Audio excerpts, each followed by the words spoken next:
यशवंत देशमुख जी, आपके पास आते हुए सवाल सीधा करना चाहती हूँ, एक्सप्रेसवे से वोट मिलता है क्या? सवाल आपने बोला बड़ा सीधा है, लेकिन सवाल सीधा नहीं। एक्सप्रेसवे से वोट मिलता भी है, नहीं भी मिलता है। दरअसल मैं ये कहूंगा केवल एक्सप्रेसवे से वोट नहीं मिलता।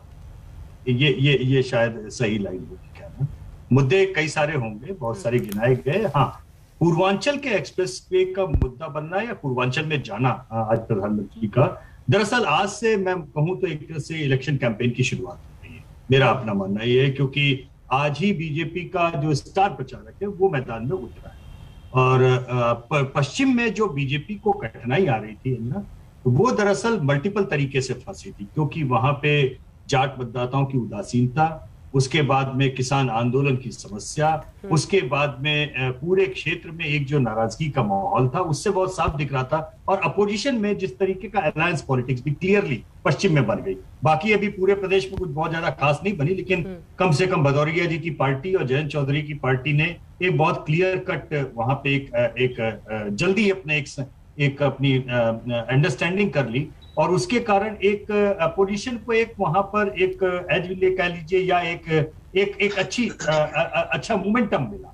लेकिन पश्चिम में जो नुकसान बीजेपी को लग रहा है परसीव, वो नुकसान अगर पूर्वांचल में अपने नुकसान को नहीं रोका या कंपनसेट नहीं किया तो दिक्कत हो जाएगी। इसलिए पश्चिम को बैलेंस करने के लिए पूर्वांचल इस समय और भी ज्यादा महत्वपूर्ण हो गया है उत्तर प्रदेश की राजनीति में।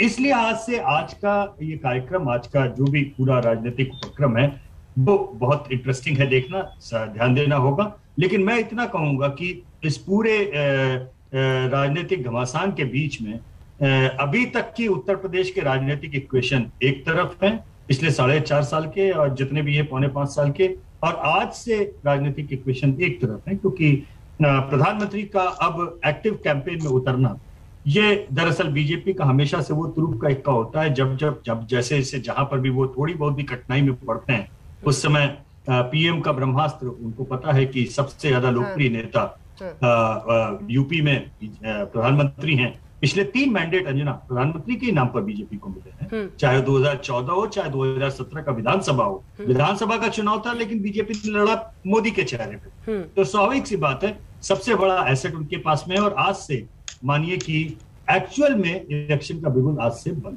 गया। ठीक है। हालांकि इससे पहले भी राम मंदिर के अलग अलग जगहों पर, चाहे उसका फाउंडेशन लेकर ना हो, अलग अलग जगहों पर पीएम गए, और जब जाते हैं ऐसा लगता है कि अब चुनावी माहौल बन रहा है। लेकिन सुधांशु जी, अब सबकी बातों का आप जवाब दीजिए, खास तौर पर भदौरिया जी का। कह रहे पूरा क्रेडिट आप लोग ले रहे हैं, काम इन लोगों ने किया है, आप लोग क्रेडिट ले रहे हैं। उनकी पूरी बात का जवाब सुरेंद्र राजपूत जी कह रहे हैं अस्पतालों की हालत, नौकरियों की हालत देखिए, उस पर कुछ बोलने को तैयार नहीं है। ये चमचमाती हुई सड़क, वो काम जो आपको वैसे भी करना था, उसका श्रेय ले रहे हैं। देखिए, मैं रिवर्स ऑर्डर में जवाब देता हूं। पहले यशवंत जी की बात का, फिर सुरेंद्र जी का, और फिर भदौरिया जी की बात का। यशवंत जी ने जो बात कही, मैं उनकी बात से मतभेद रखता हूं।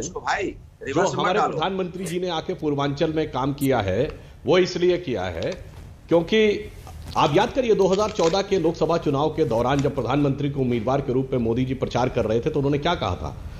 वो इस बात को देखकर व्यथित है कि देश के पूर्वी हिस्से और देश के पश्चिमी हिस्से के बीच में विकास में एक चौड़ी खाई है।